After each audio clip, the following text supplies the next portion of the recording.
வணக்கம். புதுவை மற்றும் அதனை சுற்றியுள்ள பகுதிகளில் நடைபெற்ற பல்வேறு நிகழ்வுகளை விரிவாக காண்பதற்கு முன்பு தலைப்புச் செய்திகளை காண்போம். புதுச்சேரியில் உறுதி செய்யப்பட்டது தேசிய ஜனநாயக கூட்டணிக்கு முதலமைச்சர் ரங்கசாமி தான் தலைமை வகிப்பார் என மத்திய அமைச்சர் மான்சுக் மாண்டவியா தகவல். லாஸ்பேட்டை தொகுதியில் காங்கிரஸ் சார்பில் போட்டியிட சட்டமன்ற உறுப்பினர் வைத்தியநாதன் வேட்புமனு தாக்கல். மக்கள் ஆதரவுடன் பெருவாரியான வாக்குகள் பெற்று வெற்றி பெறுவேன் என உறுதி. வேட்புமனு தாக்கல் செய்தார் முதலமைச்சர் ரங்கசாமி. தட்டாஞ்சாவடி, மங்களம் ஆகிய 2 தொகுதிகளில் போட்டியிட வேட்புமனு தாக்கல். இனி விரிவான செய்திகள். லாஸ்பேட்டை தொகுதியில் போட்டியிட காங்கிரஸ் சட்டமன்ற கட்சி தலைவர் வைத்தியநாதன் வேட்புமனு தாக்கல் செய்தார். புதுச்சேரி லாஸ்பேட்டை தொகுதியில் காங்கிரஸ் கட்சி சார்பில் சட்டமன்ற தேர்தலில் போட்டியிடும் வேட்பாளர் காங்கிரஸ் சட்டமன்ற கட்சி தலைவர் வைத்தியநாதன் தனது ஆதரவாளர்களுடன் இன்று வேட்புமனு தாக்கல் செய்தார். காலை தனது இல்லத்திலிருந்து புறப்பட்ட அவர் முதலில் லாஸ்பேட்டை சுப்பிரமணிய சுவாமி ஆலயத்திற்கு சென்று சுவாமி தரிசனம் செய்தார். அதனைத் தொடர்ந்து 100க்கும் மேற்பட்ட இருசக்கர வாகனங்களில் ஆதரவாளர்களுடன் உற்சாக ஊர்வலமாக புறப்பட்டு உழவர்கரை நகராட்சி அலுவலகம் சென்றடைந்தார். அங்கு தேர்தல் அதிகாரியிடம் தனது வேட்பு மனுவை அதிகாரப்பூர்வமாக தாக்கல் செய்தார். ஊர்வலத்தின் போது காங்கிரஸ் கட்சி கொடிகள், முழக்கங்கள் என பகுதி முழுவதும் பரபரப்பாக காணப்பட்டது. மனு தாக்கலுக்கு பிறகு செய்தியாளர்களை சந்தித்த காங்கிரஸ் சட்டமன்ற கட்சி தலைவரும் லாஸ்பேட்டை தொகுதியின் சட்டமன்ற உறுப்பினருமான வைத்தியநாதன் மக்கள் ஆதரவுடன் பெருவாரியான வாக்குகள் பெற்று இந்த தேர்தலில் வெற்றி பெறுவேன் என்றார். கடந்த 16 ஆண்டுகளாக மக்களுடன் இணைந்து தொடர்ந்து பணியாற்றி வருகிறேன். தேர்தல் நேரத்தில் மட்டும் மக்களை சந்திப்பவன் நான் அல்ல. எப்போதும் மக்களுடன் இருந்து அவர்களின் பிரச்சனைகளை தீர்க்க முயன்று வருகிறேன் என்று தெரிவித்தார். மேலும் இந்த முறை மக்களின் ஆதரவு உறுதியாக இருப்பதால் வெற்றி நிச்சயம் என்ற நம்பிக்கையையும் அவர் வெளிப்படுத்தினார். கட்சி சார்பாக காங்கிரஸ் சட்டமன்ற கட்சி தலைவர் என்ற முறையில் லாஸ்பேட்டை தொகுதியில் போட்டியிட உள்ளேன். அதற்கான வேட்பு மனுவை தாக்கல் செய்துள்ளேன். அதாவது காங்கிரஸ் கட்சியின் தலைமையில் ஆட்சி அமையும் புதுச்சேரியில் என்ற நம்பிக்கையோடு வேட்புமனு தாக்கல் செய்திருக்கிறோம். விரைவில் எங்களுடைய வேட்பாளர்கள் தாக்கல் செய்வார். வெற்றி வாய்ப்பு நல்லா இருக்கு. கடந்த 16-17 வருடங்களா தொடர்ந்து தொகுதியில் பணி செய்துன்னு வரோம். குடும்பத்தோடு எல்லாம் செய்துன்னு வரோம். எப்போதும் மக்களோட மக்களாக இருக்கிறோம். மக்களை சந்திக்கிறதுல தயங்கினது கிடையாது. ஒரு முறை கூட நான் தேர்தலில் நிற்காம நின்னது கிடையாது. சீட்டு இல்லைன்னா கூட நான் தேர்தலில் நின்னேன். தோல்வியுற்றாலும் மக்களோடு பயணித்தேன். மக்களோட குறைகளை தீர்த்தேன். இன்னைக்கும் மக்களோட மக்களாக தொடர்ந்து பயணித்து கொண்டு வருகிறேன்.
புதுச்சேரியில் தேசிய ஜனநாயக கூட்டணி இறுதி செய்யப்பட்டுள்ளதாகவும் எங்களது கூட்டணியில் பாஜக, என்ஆர் காங்கிரஸ், அதிமுக, லட்சிய ஜனநாயக கட்சி இருப்பதாக மத்திய அமைச்சர் மன்சுக் மாண்டவியா தெரிவித்துள்ளார்.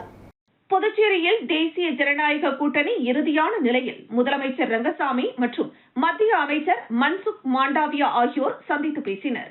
பின்னர் செய்தியாளர்களை சந்தித்த மத்திய அமைச்சர் மன்சுக் மாண்டவியா, புதுச்சேரியில் வரும் தேர்தலில் தேசிய ஜனநாயக கூட்டணியில் பாஜக, என்ஆர் காங்கிரஸ், அதிமுக, லட்சிய ஜனநாயக கட்சி ஆகிய கட்சிகள் இணைந்து தேர்தலை சந்திப்பதாகவும் இதில் 16 இடங்கள் என்ஆர் காங்கிரசுக்கும் 14 இடங்கள் பாஜகவிற்கும் ஒதுக்கப்பட்டுள்ளதாகவும் எங்களிடமிருந்து அதிமுக மற்றும் லட்சிய ஜனநாயக கட்சிக்கு இடங்கள் ஒதுக்கப்படும் என கூறினார். மேலும் எங்களது தேசிய ஜனநாயக கூட்டணிக்கு முதலமைச்சர் ரங்கசாமி தான் தலைமை வகிப்பார் எனவும் மத்திய அமைச்சர் மன்சுக் மாண்டவியா தெரிவித்தார்.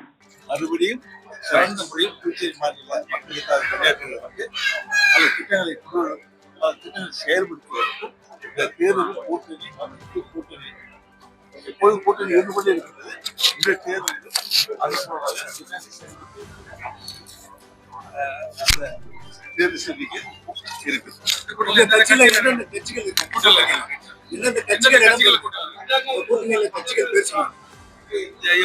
தேசிய ஜனநாயக கூட்டணியில புதிதாக ஒரு கட்சி புதிதாக ஒரு கட்சி இணைந்திருக்கு. அது நம்முடைய மத்திய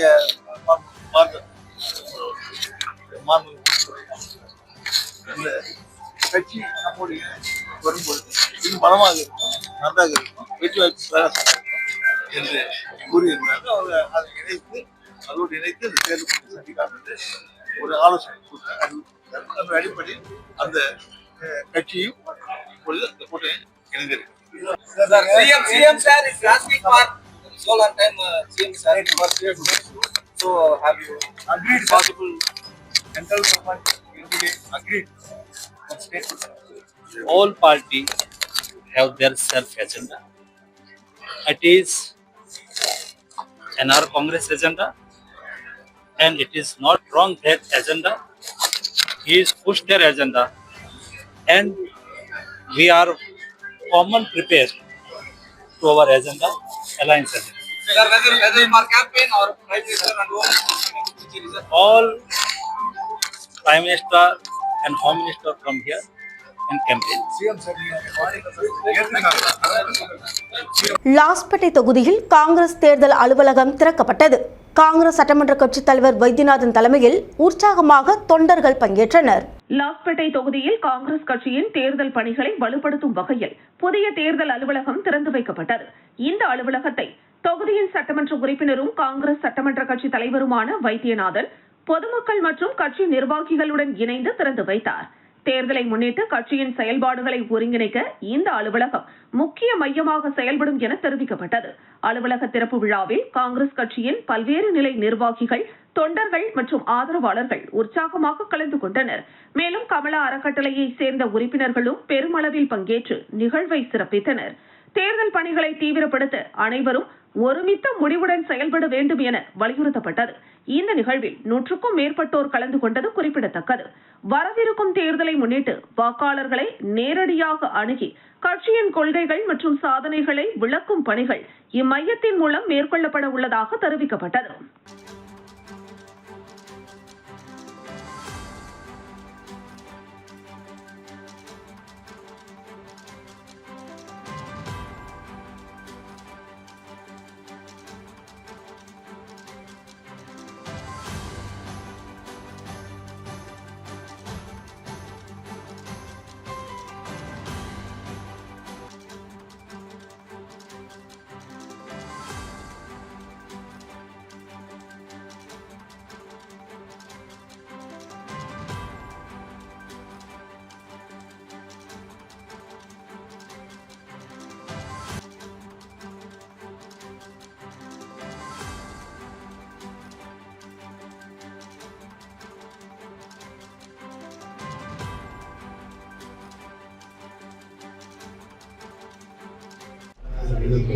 நம்முடைய ஆசிரியர் அதாவது புதுமையிலே எந்த அளவுக்கு நம்ம உழைச்சிருக்கோம் எல்லாருக்கும் தெரியும்.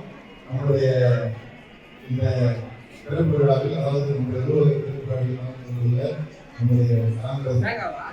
அவர்களுக்கும் காங்கிரஸ் தலைவர்களுக்கும் நம்முடைய நண்பர்களுக்கும் சகோதர சகோதரிகளுக்கும் மகளிர் சகோதரிகளுக்கும்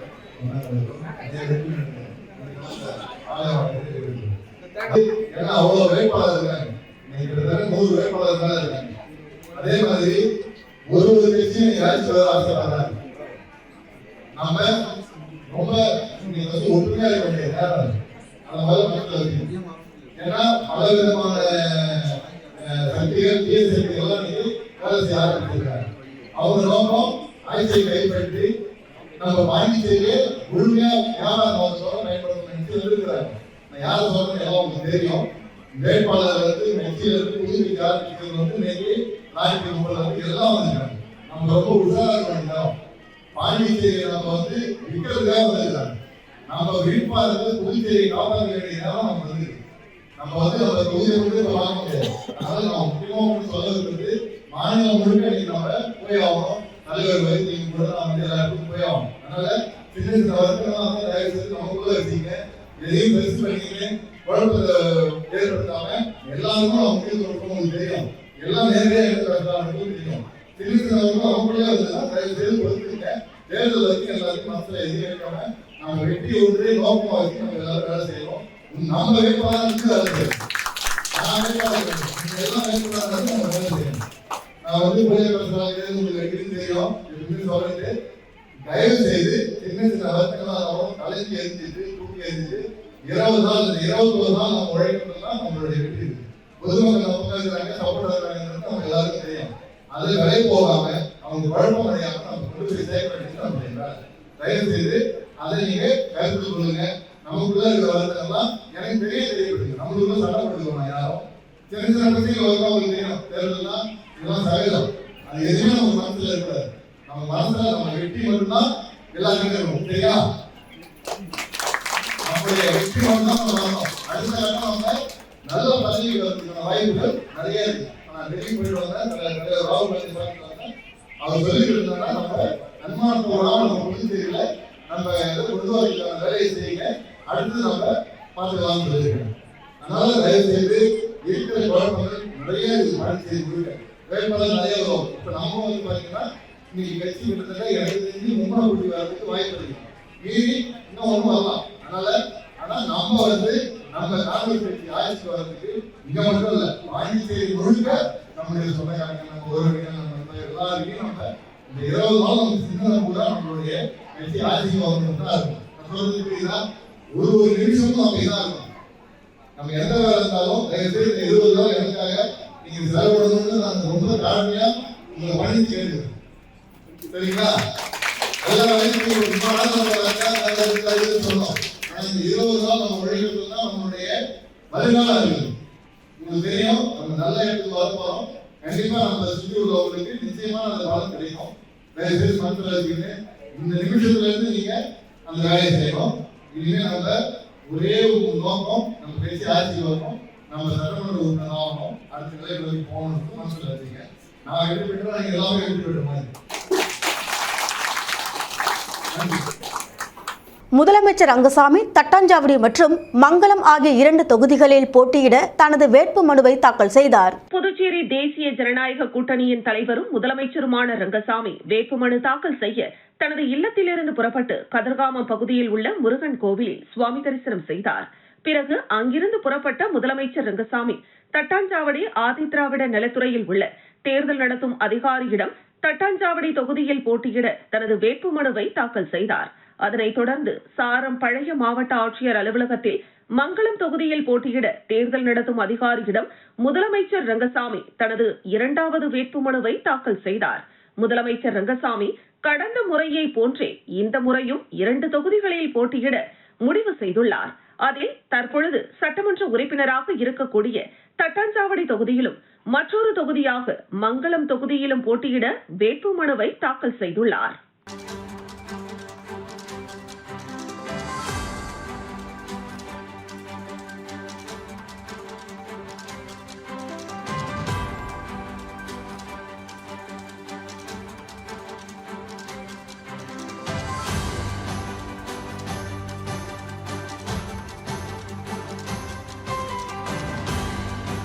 மடுகரை பகுதியில் கள்ள சந்தையில் விற்க 10 கேஸ் சிலிண்டர்கள் பதுக்கி வைத்திருந்த முதியவர் கைது செய்யப்பட்டார். புதுச்சேரி மடுகரை பகுதியில் கள்ளச்சந்தையில் அதிக விலையில் விற்க வீட்டு உபயோக கேஸ் சிலிண்டர்களை பதுக்கி வைத்திருந்த சம்பவம் வெளிச்சத்திற்கு வந்துள்ளது. இதுகுறித்து கிடைத்த ரகசிய தகவலின் அடிப்படையில் உணவு கடத்தல் தடுப்பு பிரிவு காவல்துறையினர் சம்பவ இடத்திற்கு விரைந்து சென்று சோதனை மேற்கொண்டனர். அப்போது விற்பனைக்காக பதுக்கி வைக்கப்பட்டிருந்த 10 கேஸ் சிலிண்டர்கள் பறிமுதல் செய்யப்பட்டன. இது தொடர்பாக மடுகரையை சேர்ந்த 64 வயதான சாகுல் ஹமீது என்பவரை காவல்துறையினர் கைது செய்தனர். நாடு முழுவதும் வணிக மற்றும் வீட்டு உபயோக கேஸ் சிலிண்டர்களின் தட்டுப்பாடு நிலவி வரும் நிலையில் புதுச்சேரியிலும் கடந்த சில நாட்களாக சிலிண்டர் கிடைப்பதில் தாமதம் ஏற்பட்டு வருகிறது. இந்த சூழ்நிலையை பயன்படுத்தி சிலர் கள்ளச்சந்தையில் அதிக விலையில் சிலிண்டர்கள் விற்பனை செய்து வருவதாக காவல்துறையினருக்கு புகார்கள் கிடைத்துள்ளன. இதையடுத்து கேஸ் ஏஜென்சிகள் மற்றும் சந்தேகப்படும் பகுதிகளில் காவல்துறையினர் தொடர்ந்து கண்காணிப்பு மற்றும் சோதனை நடவடிக்கைகளை தீவிரப்படுத்தியுள்ளனர்.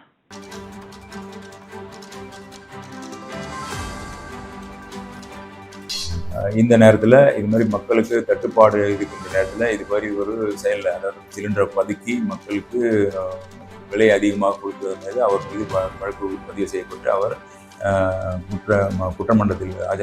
நீதிமன்றத்தில் ஆஜர்படுத்தப்பட்டு ரிமாண்டுக்கு அனுப்பப்பட்டார். பொதுமக்களுக்கு இதனால் தெரியும், இது மாதிரி ஒரு சிலிண்டர் யாராவது வந்து உங்களுடைய சிலிண்டர் இல்லாமல் வேறு சிலிண்டர் வாங்கி அதிக விலைக்கு விற்றாலோ அதை பதுக்கி வைத்தாலோ சட்டப்படி நடவடிக்கை எடுக்கப்படும் என்று தெரிவித்துக் கொள்கிறோம். பொதுமக்களுக்கு இடையூறு இல்லாமல் சிலிண்டர் கிடைக்க அனைத்து வித ஏற்பாடுகளும் செய்யப்பட்டிருக்கிறது. பொதுமக்கள் பயமின்றி உங்களுடைய புக்கிங் எல்லாம் நார்மல் ஆயிடுச்சு, எல்லாருக்கும் சிலிண்டர் கிடைக்கும், எந்த விதமான பதட்டம் ஏற்பட தேவையில்லை. அது இல்லாமல் கமர்ஷியல் சிலிண்டரும் கொடுக்கறதுக்கான ஏற்பாடுகளை அரசாங்கம் செய்து கொண்டிருக்கிறது. மிக விரைவில் அவர்களும் ரிலீஸ் செய்து அந்த விநியோகமும் சீர்படுத்தப்படும்.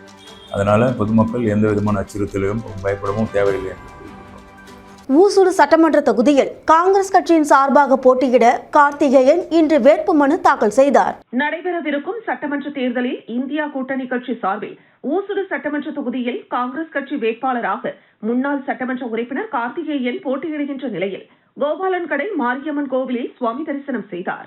இதனைத் தொடர்ந்து காங்கிரஸ் கட்சி நிர்வாகிகளுடன் பேரணியாக சென்று சாரம் பழைய மாவட்ட ஆட்சியர் அலுவலகத்தில் மனு தாக்கல் செய்தார். இந்த நிகழ்ச்சியில் காங்கிரஸ் பேரியக்கத்தின் தலைவர்கள், செயலாளர்கள், அனைத்து நிர்வாகிகள், உறுப்பினர்கள் மற்றும் கூட்டணி கட்சி தலைவர்கள், செயலாளர்கள் பலர் கலந்து கொண்டனர்.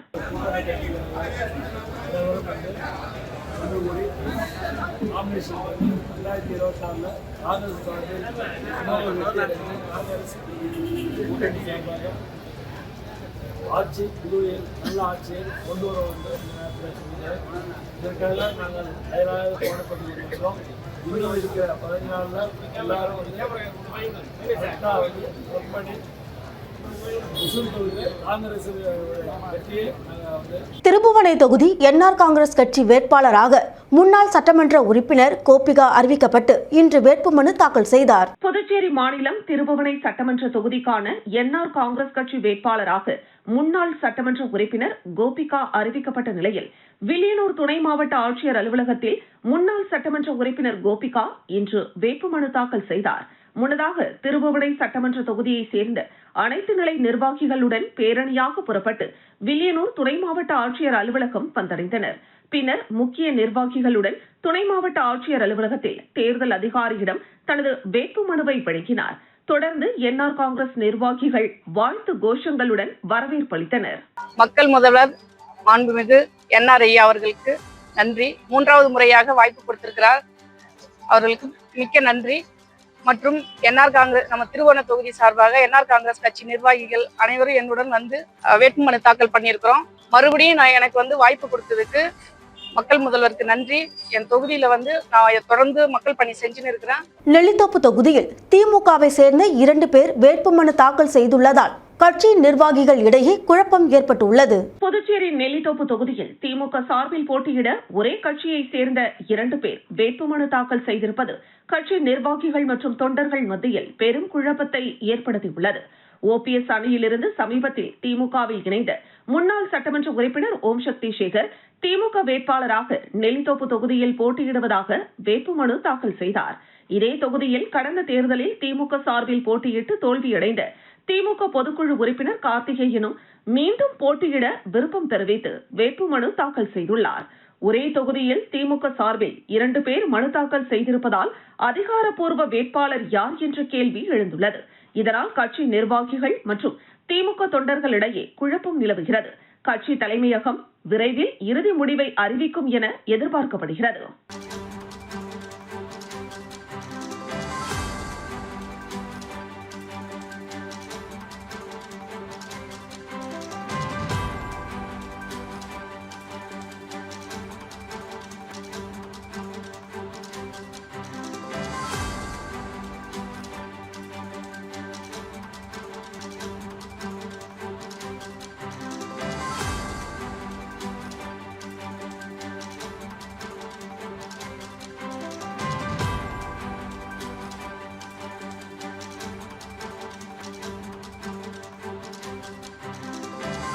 புதுச்சேரி மாநில முதலமைச்சர் ரங்கசாமி, உள்துறை அமைச்சர் நமச்சிவாயம், சட்டமன்ற எதிர்க்கட்சித் தலைவர் சிவா ஆகியோர் இன்று வேட்பு மனு தாக்கல் செய்தனர்.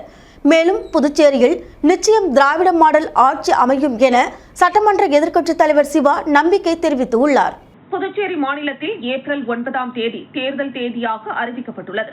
இதற்காக கடந்த 16ஆம் தேதி முதல் வேட்புமனு தாக்கல் தொடங்கிய நிலையில் வரும் 23ஆம் தேதியோடு வேட்புமனு தாக்கல் செய்வதற்கான நாள் முடிவடைய உள்ள நிலையில் 5வது நாளான இன்று வேட்புமனுக்கள் விறுவிறுப்பாக தாக்கல் செய்யப்பட்டன. முதலமைச்சரும் என்ஆர் காங்கிரஸ் கட்சியின் தலைவருமான ரங்கசாமி தட்டாஞ்சாவடி மற்றும் மங்களம் ஆகிய 2 தொகுதிகளில் வேட்புமனு தாக்கல் செய்தார். அதேபோல உள்துறை அமைச்சர் நமச்சிவாயம் பாஜக சார்பில் மீண்டும் மண்ணாடிப்பட்டு தொகுதியில் போட்டியிடுவதற்கும், புதுச்சேரி மாநில திமுக அமைப்பாளரும் சட்டமன்ற எதிர்க்கட்சி தலைவருமான சிவா மீண்டும் வில்லியனூர் தொகுதியில் போட்டியிடுவதற்கும், புதுச்சேரி மாநில திமுக பொருளாளர் செந்தில்குமார் பாகூர் தொகுதியில் போட்டியிடுவதற்கும் வேட்புமனு தாக்கல் செய்தனர். மேலும் காங்கிரஸ் கட்சி சார்பில் லாஸ்பேட்டை தொகுதியில் போட்டியிடுவதற்கு காங்கிரஸ் சட்டமன்ற கட்சி தலைவர் வைத்தியநாதன் வேட்புமனு தாக்கல் செய்தார். நேற்று வரை புதுச்சேரி மற்றும் காரைக்காலில் 18 பேர் வேட்புமனு தாக்கல் செய்த நிலையில் இன்றைய நாளில் அதிகப்படியான கட்சி நபர்களும் சுயேட்சை வேட்பாளர்களும் வேட்புமனு தாக்கல் செய்துள்ளனர். திங்கட்கிழமை வேட்புமனு தாக்கல் முடிவடைய உள்ள நிலையில் அன்று பெரும்பாலானவர்கள் தாக்கல் செய்வார்கள் என எதிர்பார்க்கப்படுகிறது. இதனிடையே வேட்புமனு தாக்கல் செய்த பின்பு செய்தியாளர்களை சந்தித்த சட்டமன்ற எதிர்க்கட்சி தலைவர் சிவா, தமிழக திராவிட மாடல் அரசு புதுச்சேரியிலும் வர வேண்டும் என புதுச்சேரி மக்கள் விரும்புவதால் நிச்சயம் புதுச்சேரியில் திராவிட மாடல் ஆட்சி அமையும் என நம்பிக்கை தெரிவித்தார். நாளைக்குள்ள எல்லாமே தெரியும். அந்தந்த கட்சி சார்பில் நீங்க எல்லாருமே போட்டிடுறாங்க. ஒரு தொகுதிக்கு 2 பேர் திமுக வேட்பாளர் போட்டிடுறாங்கன்னா வேட்புமனு அந்தந்த கட்சி தனித்தனியாக தான் தாக்கல் செய்யணும். இல்லைன்னா கூட்டணி சப்போர்ட் இல்லாம எந்த கூட்டணி காலம் புதுச்சேரியில வந்து ஒரு மிக குறைந்த காலத்துல வந்து தேர்தல் கமிஷன் அறிவிச்சிருக்கு. இந்த தேர்தல் திருவிழா பொறுத்த வரைக்கும் எல்லாரும் வந்து நான் நிற்கிறவங்க அன்னைக்கு வெற்றி பெற நினைப்பாங்க. அந்த நம்பிக்கையின் அடிப்படையில் அவங்க எல்லாரும் வந்து ஒரு நல்ல நாள் பார்த்து பண்ணணும்னு நினச்சி பண்ணியிருக்காங்க. அந்த கட்சியினுடைய ஏஃபாம் கொடுத்த உடனே யார் வேட்பாளரோ அவங்க மட்டும் நிற்பாங்க. இது பேர் நம்ம கூட்டணி பொறுத்த வரைக்கும். ஊசுடு தொகுதி பாஜக சட்டமன்ற உறுப்பினருக்கு இந்த தேர்தலில் போட்டியிட சீட்டு மறுக்கப்பட்டுள்ளதாக தகவல் வெளியான நிலையில் மத்திய அமைச்சருடன் அவர் பேச்சுவார்த்தையில் ஈடுபட்டார். மேலும் அவரது ஆதரவாளர்கள் ஹோட்டலை முற்றுகையிட முயன்றதால் ஹோட்டலின் நுழைவு வாயிலை மூடி காவல்துறையினர் பலத்த பாதுகாப்பு பணியில் ஈடுபடுத்தப்பட்டனர். புதுச்சேரி ஊசுடு தொகுதி பாஜக சட்டமன்ற உறுப்பினராக இருப்பவர் சாய் சரவணகுமார்.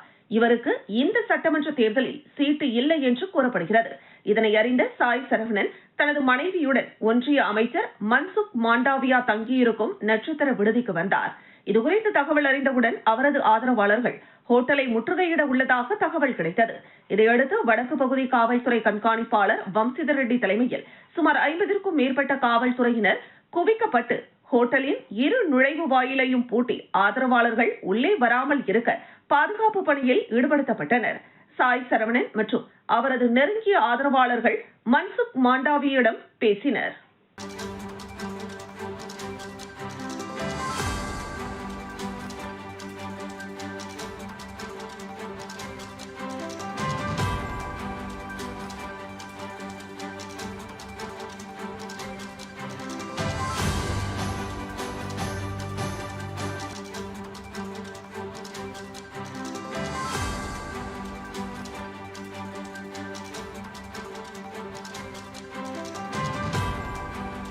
சிலிண்டர் மற்றும் எரிவாயு பிரச்சனையை முன்வைத்து லெனின் துரை வித்தியாசமான முறையில் பிரச்சாரம் மேற்கொள்ள திட்டமிட்டுள்ளார். புதுச்சேரி காமராஜ் நகர் சட்டப்பேரவை தொகுதியில் சோசியலிஸ்ட் கம்யூனிஸ்ட் கட்சி சார்பில் போட்டியிடும் வழக்கறிஞர் லெனின் துரை பொதுமக்கள் எதிர்கொள்ளும் சிலிண்டர் மற்றும் எரிவாயு தட்டுப்பாடு பிரச்சனையை முன்வைத்து வித்தியாசமான முறையில் தனது வேட்புமனுவை தாக்கல் செய்ய உள்ளார். அதன்படி அவர் மாட்டு வண்டியில் தொகுதி முழுவதும் ஊர்வலமாக சென்று மக்களின் கவனத்தை ஈர்க்க திட்டமிட்டுள்ளார். இந்த நிலையில் சமீப காலமாக எரிவாயு சிலிண்டர் விலை உயர்வு மற்றும் கிடைக்காத நிலை காரணமாக பொதுமக்கள் கடும் சிரமம் அனுபவித்து வருகின்றனர். குறிப்பாக ஏழை மற்றும் நடுத்தர குடும்பங்கள் அன்றாட சமையலுக்கே சிக்கலை எதிர்கொள்ளும் நிலை ஏற்பட்டுள்ளதாக கூறப்படுகிறது. இந்த பிரச்சினைக்கு தீர்வு காண அரசின் கவனம் தேவை என லெனின் துரை வலியுறுத்தியுள்ளார். மேலும் இந்த ஊர்வலத்தின் மூலம் வீடுதோறும் சென்று மக்களின் குறைகளை கேட்டு அவற்றை தேர்தல் வாக்குறுதிகளில் பிரதிபலிக்கப் போவதாகவும் தெரிவித்துள்ளார். தேர்தல் சூழலில் இந்த வகையான பிரச்சார முயற்சி காமராஜ் நகர் தொகுதியில் அரசியல் வட்டாரங்களில் பரபரப்பை ஏற்படுத்தியுள்ளது.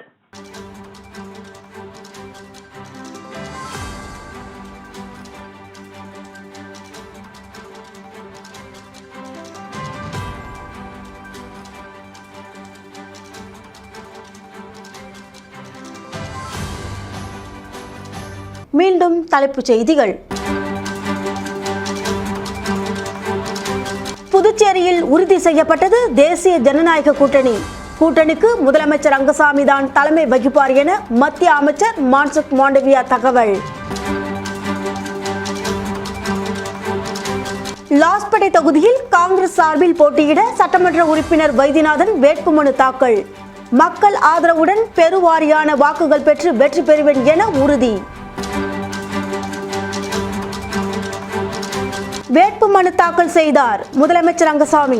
தட்டாஞ்சாவடி, மங்களம் ஆகிய 2 தொகுதிகளில் போட்டியிட வேட்புமனு தாக்கல். இத்துடன் செய்திகள் நிறைவடைகின்றது. உங்களிடமிருந்து விடைபெறுவது ஜானகி. செய்திகளை உடனுக்குடன் தெரிந்து கொள்ள கமலா தொலைக்காட்சியின் சமூக வலைதளத்தை பின்பற்றவும். நன்றி, வணக்கம்.